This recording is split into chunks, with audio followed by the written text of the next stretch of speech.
আসসালামু আলাইকুম, সবাই কেমন আছেন? আশা রাখতে পারি সবাই ভালো আছেন। তো আল্লাহর রহমতে আমিও ভালো আছি। তো আজকে চলে গেলাম আমাদের ধান ক্ষেতের মধ্যে। সেখানে গিয়ে যাওয়ার উদ্দেশ্য হইল আমার হাজবেন্ডে ওইখান থেকে কলার ছুরি কেটে নিয়ে আসবে, এই উদ্দেশ্যে যাওয়া। তো এখানে যাওয়ার পর আমার হাজবেন্ডে আস্তে আস্তে একটা একটা কলার ছুরি কাটা শুরু করলো। আর আমিও পাশে থাকলাম, কারণ আমি ওনার কাছে যাইতে পারবো না, কারণ এটা পুরুষদের কাজ। এখানে মহিলা গিয়ে কলার ছুরি কাটতে পারবে না। তো আমার হাজবেন্ডে এই যে দেখেন কলার ছুরি কেটে নিয়ে আসতেছে, আর আমি কেন যাই না, এই যে কারণটা দেখাইলাম। এই যে যুগগুলা দেখেন, একবারে এইখানে যাওয়ার পরে যুগগুলা কিভাবে দৌড়াইয়া আসতেছে কামড় দেওয়ার জন্য।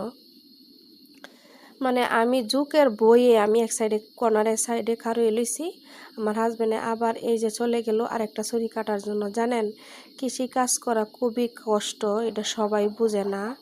মনে করে যে বাজার থেকে কিনা নিয়ে আসলে এত দাম, এই সেই, কিন্তু সব কিছুরই দাম বাড়ছে। কিন্তু এখন গৃহস্থী করলেও অনেক টাকা পয়সার ব্যাপার, কম খরচে কোনো কিছু হয় না। তো আমার হাজবেন্ডে দেখেন কত সুন্দর করে কলার ছুরি নিয়ে আসতেছে।